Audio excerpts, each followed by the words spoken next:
আসসালামু আলাইকুম। আজকে আমার রেসিপি হচ্ছে টমেটো ভর্তা। সেজন্য আমি টমেটো নিয়ে নিলাম, পেঁয়াজ নিয়ে নিচ্ছি, কিছু ধনেপাতা নিয়ে নিচ্ছি, কিছু শুকনো মরিচ নিয়ে নিচ্ছি, তারপর সরিষার তেল নিয়ে নিচ্ছি, লবণ নিয়ে নিচ্ছি। তারপর আমি টমেটোকে একটু ফ্রাই প্যানে একটু তেল দিয়ে ভাজতে দিয়ে দিয়েছি। মানে টমেটোগুলো যখন সফট হয়ে আসবে তখন আমি নামাবো। তো আমি এই মুহূর্তে ঢাকনা দিয়ে দিচ্ছি। তো ঢাকনা তারপর আমি আবার ঢাকনা উঠিয়ে এখন চেক করতেছিলাম যে টমেটো কতটুকু নরম হচ্ছে। একটু নেড়ে দিচ্ছিলাম, যদি আবার পোড়া লেগে যায়। তো একটু একটু নেড়ে দিচ্ছিলাম। এই যে এখন একটু সফট হয়ে আসছে।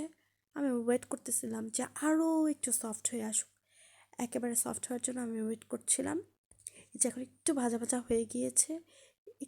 আমি টমেটোটা একটু পরপর চেক করছিলাম, ঢাকনা দিয়ে আমি ঢেকে রেখেছিলাম। তো একটু পরপর চেক করছিলাম। আমি অফলাইনেও অনেকবার চেক করছিলাম যে আমার টমেটোটা নরম হয়ে আসছে কি না। এই যে নরম হয়ে আসছে, আমি একটু গলিয়ে নিচ্ছিলাম। ভালো করে আমি এটা গলাবো, যাতে কোনো লাম্পস না থাকে আর কি।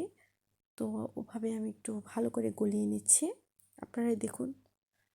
আচ্ছা, এই শীতকালে টমেটো রেসিপিটা আই থিঙ্ক সবার বাসায় চলে, তাই না বলেন? আপনারা কিভাবে করেন আমাকে একটু বলবেন।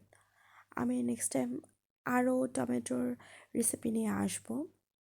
তো আপনারা বলেন, আপনারা কীভাবে টমেটোর চাটনি করেন, কীভাবে টমেটো ভর্তা করেন, আমাকে জানাবেন। যাই হোক, আমি একটু সরিষার তেল নিয়ে নিচ্ছি, আর শুকনো মরিচগুলো একটু ডালবো। তো আমি শুকনো মরিচগুলো দিয়ে দিচ্ছি।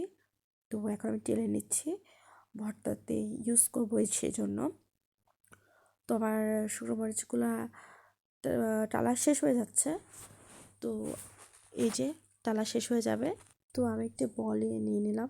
তো আমি এখন একটু কিছু পেঁয়াজ অ্যাড করছি। আমি একটু স্লো এমও দিয়েছিলাম। যাই হোক, এখন পেঁয়াজ অ্যাড করলাম। এবার শুকনো মরিচ অ্যাড করব। তারপর আমি আমার প্রয়োজন মতো লবণ অ্যাড করব। ঝালটা কিন্তু আমি একটু বেশি নিয়েছি।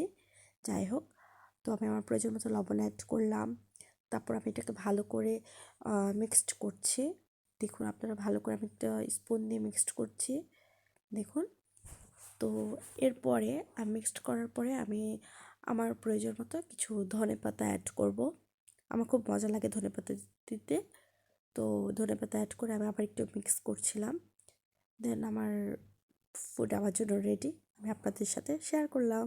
গরম ভাতের সাথে খেতে কিন্তু ভালো লাগবে, আপনারা ট্রাই করবেন। Thank you.